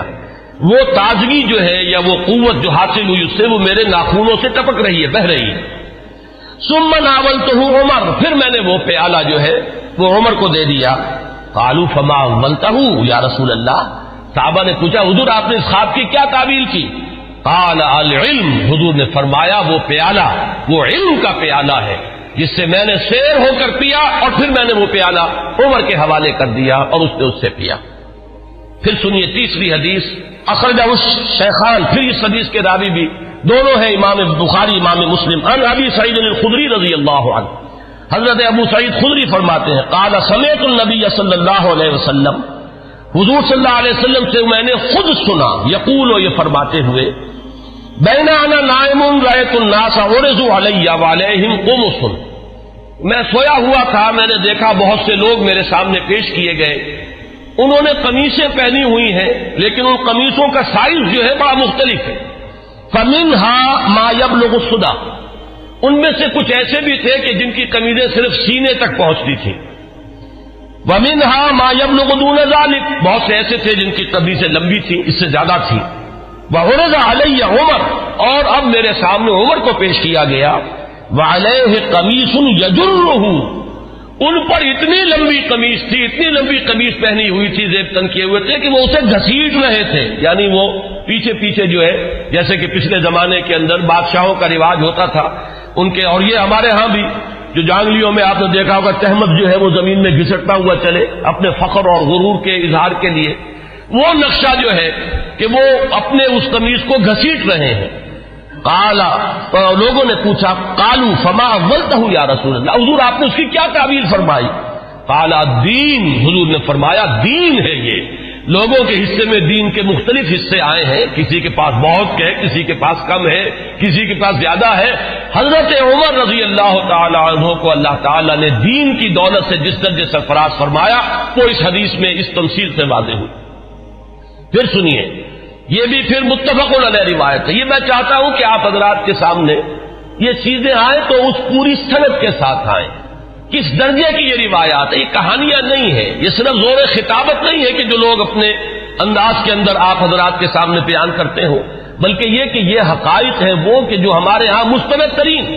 اب ظاہر بات ہے کہ قرآن کے بعد مستند ترین ہمارے ہاں تو یہی دو کتابیں ہیں، صحیحین، صحیح بخاری اور صحیح مسلم. اس میں کسی کو بھی اہل سنت میں کسی شک و شبے کی گنجائش نہیں، اور ان کی یہ متفق علیہ روایات ہیں. اس کے راوی حضرت سعد بن ابی وقاص رضی اللہ تعالی عنہ قال قال النبی علیہ الصلوۃ والسلام یا ابن الخطاب. حضرت سعد بن ابی وقاص فرماتے ہیں کہ حضور صلی اللہ علیہ وسلم نے فرمایا، اے خطاب کے بیٹے رضی اللہ عنہ، والذی نفسی بیدہ ما لقیک الشیطان سالکا فجا قط الا سلک فجا غیر فجک. اے خطاب کے بیٹے، میں یہ دیکھتا ہوں کہ جس راستے سے تو چل رہا ہوتا ہے، شیطان جو ہے اس راستے سے کنی کترا کر کسی اور گھاٹی میں سے نکل جاتا ہے. یعنی وہ آمنا سامنا کرنے کی قوت نہیں رکھتا ہے عمر تمہارے ساتھ. اب روایت جو ہے یہ صرف بخاری کی ہے، متفق علیہ نہیں، لیکن اصح الکتب بعد کتاب اللہ تو یہ صحیح بخاری ہے. عن ابی ہریرہ قال النبی علیہ الصلوۃ والسلام لقد كان فيما قبلكم من الامم ناس محدثون فإن يكن في امتي احد فإنه عمر. حضرت حضور صلی اللہ علیہ وسلم کا فرمان کیا ہے؟ حضرت ابو ہریرہ راوی ہے کہ حضور نے فرمایا کہ تم سے پہلی جتنی امتیں گزری ہیں، جتنے رسولوں کو اللہ تعالیٰ نے امتیں عطا فرمائی، ان میں محدث ہوتے تھے. محدث وہ ہے، اس کو میں نے پہلے بھی کبھی عرض کیا تھا کہ یہ لفظ جو ہے زبر اور زیر کے فرق سے بہت اس کے اندر معنی کا جو ہے فرق واقع ہو جاتا ہے. محدث یہ تو ہمارے ہاں محدثین کرام، امام بخاری، حدیث نبوی کے ماہرین عالمین، وہ ہے محدثین. اور محدث وہ شخص ہوتا ہے جس سے اللہ کلام کرے، جس سے اللہ کی طرف سے الہام ہوتا ہو، وہ محدث ہے. حضور نے فرمایا کہ تم سے پہلے جتنی امتیں بھی گزری ہیں ان میں محدث ہوتے تھے، میری امت میں اگر کوئی محدث ہے تو وہ عمر ہے رضی اللہ تعالی عنہ. اس کا ایک بڑا گہرا تعلق ہے کہ کتنی چیزیں، کتنے معاملات ہیں. اگرچہ میں نے نشان تو اور بہت سی روایات کے اوپر بھی لگائے ہوئے ہیں، لیکن میں سمجھتا ہوں کہ میں اسی پر اکتفا کروں. البتہ ایک چیز جو ہے حضرت عمر رضی اللہ تعالیٰ عنہ کے مناقب میں جو اہم ترین ہے، وہ میں چاہتا ہوں کہ ذرا چند منٹ اور لے کر آپ کے سامنے بیان کر دوں. اور وہ اسی سے کہ محدث اس شخص کو کہتے ہیں جس سے اللہ ہم کلام ہوتا ہو، جس پر الہام ہوتا ہو، جس کا ملأ اعلیٰ کے ساتھ اتنا گہرا روحانی تعلق ہو، جس کی ذہنی مناسبت ہو کہ جو بات جو ہے دین میں ابھی آئی نہیں ہے وہ بھی حضرت عمر رضی اللہ تعالیٰ عنہ کے مزاج کی مناسبت سے ان پر منکشف ہو جاتی تھی. چنانچہ آپ نے خطبوں میں، ہمارے ہاں اہل سنت کے خطبوں میں جب مختلف نام لیے جاتے ہیں خلفائے راشدین کے، تو ہر ایک کی شان میں کچھ الفاظ بارہا آپ نے سنے ہوں گے. چنانچہ حضرت ابوبکر کے بارے میں الفاظ آتے ہیں کہ تمام لوگوں میں انبیاء کے بعد بالاتفاق جو افضل ترین انسان ہے وہ حضرت ابوبکر ہیں. حضرت عمر کے بارے میں الفاظ آتے ہیں الذی کان رأیہ موافقا بالوحی والکتاب، عمر بن الخطاب رضی اللہ عنہ. اس میں چونکہ کچھ قافیہ بھی ملانے کی جن حضرات نے بھی یہ خطبہ مرتب کیا ہے، تو عربی زبان میں چونکہ اس کی بھی ایک اہمیت ہے، صوتی آہنگ ہوتا ہے، تو کچھ قافیے بھی ملائے گئے ہیں. جامع آیات القرآن عثمان ابن عفان رضی اللہ تعالی عنہ. اس طریقے سے تو حضرت عمر کے بارے میں یہ الفاظ آپ نے بہت سنے ہوں گے کہ الذی کان رأیہ موافقا بالوحی والکتاب،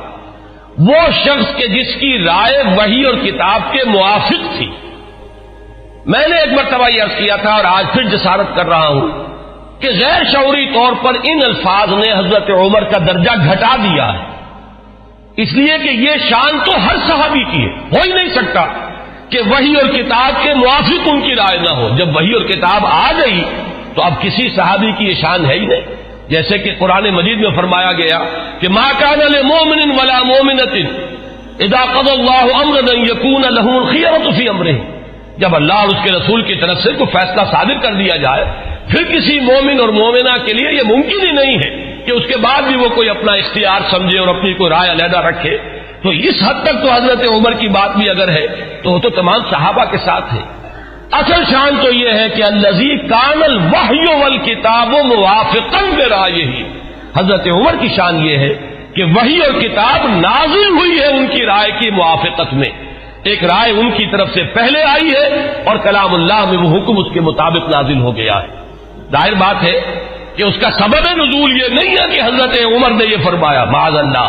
لیکن یہ کہ وہ موافقت نزول سے قبل کی مناسبت، وہ ذہنی اور باطنی اور روحانی اور قلبی جو مناسبت حضرت عمر کو حاصل تھی اس حقیقت کے ساتھ، اس کی وجہ سے جو بات آپ کے ذہن میں آتی تھی اسی کے مطابق قرآن مجید میں پھر حکم نازل ہو جاتا تھا. امام عبداللہ شیبانی نے 21 اس کی مثالیں دی ہیں، جس کو کہ یہاں اس وقت جو ہے میں ظاہر بات ہے کہ نقل نہیں کر سکتا. ان میں سے 5-6 جو بہت اہم ہے وہ میں گنوا رہا ہوں. سب سے پہلی بات یہ کہ حضرت عمر نے یہ فرمایا تھا، عرض کیا تھا حضور صلی اللہ علیہ وسلم سے،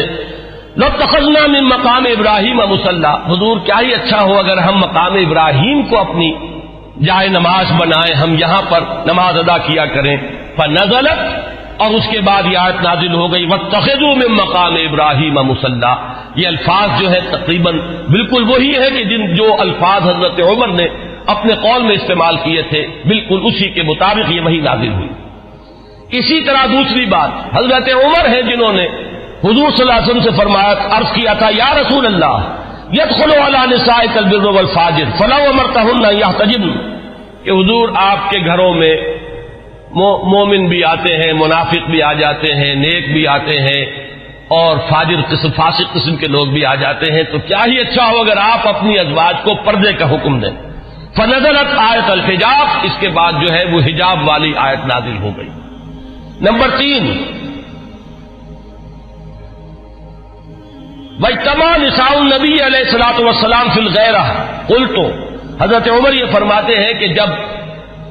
حضور صلی اللہ علیہ وسلم کے ازواج مطہرات نے وہ ایک ایکا کر لیا تھا، یہ واقعہ ہے جو آتا ہے سیرت میں،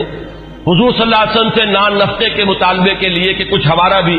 جو ہے روزینہ بڑھا دیا جائے، کچھ ہمارے لیے بھی وسعت ہو جانی چاہیے. جیسے حضرت فاطمہ حاضر ہوئی تھی حضور کی خدمت میں کہ اب تو عام لوگوں کے گھروں کے اندر جو ہے بڑی خوشحالی ہے تو مجھے بھی کوئی کنیز یا غلام عنایت ہو جائے. اسی طرح ازواج مطہرات کا معاملہ ہے، انہوں نے بھی اسی دلیل سے کہ اب تو عام لوگوں کے گھروں کے اندر بڑی خوشحالی ہو گئی ہے تو کچھ نہ کچھ ہمیں بھی وسعت اور کشادگی کا انتظام کر دیا جائے. تو جب یہ معاملہ ہوا تو حضرت عمر نے یہ کہا تھا، جو الفاظ فرمائے تھے اس کے مطابق وہ آیت نازل ہوئی، عسى ربه ان طلقكن ان يبدله ازواجا خيرا منكن. یہ تیسری مثال ہے. چوتھی مثال، بدر کے اسیروں کے ضمن میں جب مشورہ ہوا، حضرت عمر کی رائے یہ تھی کہ ان سب کو قتل کیا جائے. نہ صرف یہ کہ قتل کیا جائے بلکہ جو بھی رشتہ دار ہو کسی اسیر کا مسلمانوں میں سے قریب ترین رشتہ دار، وہ اپنے ہاتھ سے اسے قتل کرے. اگرچہ حضور صلی اللہ علیہ وسلم پر تو آپ کو معلوم ہے کہ غلبہ تھا، رافت، رحمت، شفقت، نرمی. اسی لیے قرآن مجید میں 2 جگہ وہ آیت نازل ہوئی ہے کہ حضور سے فرمایا اللہ نے کہ نبی آپ کی نرمی کے یہ لوگ حقدار نہیں ہیں، یہ کفار اور منافقین. آپ کی نرمی اہل ایمان کے حق میں ہو تو کیا کہنے ہیں، مطلوب ہے. لیکن یہ آپ کی نرمی سے جو بیجا فائدہ اٹھا جاتے ہیں کفار و منافقین، تو ذرا آپ اپنی طبیعت میں ان کے لیے سختی پیدا کیجیے. یا ایھا النبی جاہد الکفار والمنافقین واغلظ علیہم، 2 جگہ پر یہ آیت آئی ہے، سورہ تحریم میں بھی ہے، سورہ توبہ میں بھی ہے. تو وہی بات جو ہے یہاں پر ہوئی تھی کہ حضور کی طبیعت میں بھی غلبہ تھا، اور حضرت ابوبکر انتہائی رقیق القلب، حضور صلی اللہ علیہ وسلم کی سیرت کے اس اعتبار سے عکس کامل، وہی شفقت اور رحمت، ارحم امتی بامتی ابوبکر واشدہم فی امر اللہ عمر. وہی معاملہ یہاں تھا. تو بہرحال جب یہ فیصلہ ہو گیا کہ انہیں فدیہ لے کر چھوڑ دیا جائے، تو پھر قرآن مجید میں جو آیت نازل ہوئی سورہ انفال میں ہے، وہ آپ کے علم میں ہوگا کہ اس میں توثیق ہوئی حضرت عمر کی رائے کی. اسی طریقے سے شراب کی حرمت کے ضمن میں حضرت عمر رضی اللہ تعالیٰ عنہ نے پہلے سے کہنا شروع کر دیا تھا، اور بار بار وہ دعا کرتے تھے اللہ اس شراب کے ضمن میں تو آخری اور حتمی اور جو فیصلہ کن حکم ہے وہ نازل فرما دے. تو اس کے بعد اللہ تعالیٰ نے اس کی آخری حرمت کا جو ہے وہ فیصلہ فرمایا، اس کی جو آیت جو ہے وہ نازل ہوئی. ایک اور اہم مقام ہے، یہ ابن ابی حاتم لائے اپنی تفسیر میں حضرت انس سے، قال عمر، اور حضرت عمر رضی اللہ تعالیٰ عنہ خود اس کے راوی ہیں. وافقت ربی فی 40، یہاں حضرت عمر فرما رہے ہیں 4 چیزوں میں میرے رب کے ساتھ میری کامل موافقت ہو گئی کہ جو بات میرے ذہن میں آئی، بلکہ یہاں تو میں جو مثال دے رہا ہوں جو زبان پر آ گئی حضرت عمر کے، بالکل وہی جو ہے وحی کے اندر الفاظ نازل ہو گئے. تو وہ فرماتے ہیں کہ نزلت هذه الآیہ، جب یہ آیت نازل ہوئی، یہ سورہ مومنون میں ہے، وَلَقَدْ خَلَقْنَا الْإِنسَانَ مِنْ سُلَالَةٍ مِنْ طِينٍ ثُمَّ جَعَلْنَاهُ نُطْفَةً فِي قَرَارٍ مَكِينٍ ثم خلقنا النطفة علقة فخلقنا العلقة مضغة فخلقنا المضغة عظاما فكسونا العظام لحما ثم انشأناه خلقا آخر. جب یہ آیات نازل ہوئیں تو میری زبان پر فوراً الفاظ جاری ہو گئے، فتبارک اللہ احسن الخالقین، اور بین ہی یہی الفاظ بعد میں قرآن مجید میں بھی وحی کے ذریعے سے نازل ہو گئے. یہ میں نے صرف آپ کو 6 مثالیں سنائی ہیں. 21 مثالیں ہیں اس طرح کی کہ جو عبداللہ شیبانی رحمہ اللہ نے اپنی کتاب میں جو ہے اس کو درج کیا ہے کہ بالکل ذہن یوں سمجھیے کہ ایک ذہن ہے، ایک مزاج ہے، ہم آہنگی ہے، حقیقت تک اتنی رسائی ہو چکی ہے، اتنا قرب ہو چکا ہے کہ بالکل سوچ وہی ہے. بلکہ یہ کہ نزول کے بعد تو ظاہر بات ہے کہ ہر صحابی کی وہی سوچ ہوتی تھی، لیکن یہ ہے کہ پہلے سے ذہن کا اس درجے ہم آہنگی اختیار کر لینا، یہ حضرت عمر رضی اللہ تعالی عنہ کے مناقب میں سے یہ بھی ایک بہت اہم پہلو ہے. آج اسی پر اتفاق کر رہا ہوں. آئندہ کے بارے میں میرا ایک خیال ہے، جمعے کی ان تقاریر کے ضمن میں ایک رہتا ہے مسئلہ کہ اب کس موضوع کو اختیار کیا جائے.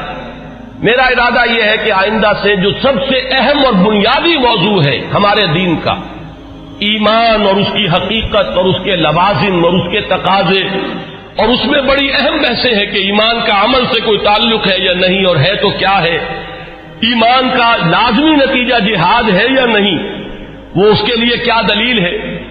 ایمان کا مادہ کیا ہے، اس کے لفظی معنی کیا ہے. میں انشاءاللہ تعالی ایک سلسلہ تقاریر اس موضوع پر شروع کروں گا تاکہ جو بنیادی ہمارے دینی تصورات ہیں ان میں اگر کہیں کوئی کمی ہے تو وہ اللہ تعالیٰ اس کے ذریعے سے پوری کر دے، اور پھر ہمارے اندر وہ جذبہ ابھرے کہ جو ایمان کے اصل تقاضے ہیں ان کو ہم ادا کرنے کے لیے کمر بستہ ہو جائیں. اقول قولی ھذا واستغفر اللہ لی ولکم ولسائر المسلمین والمسلمات.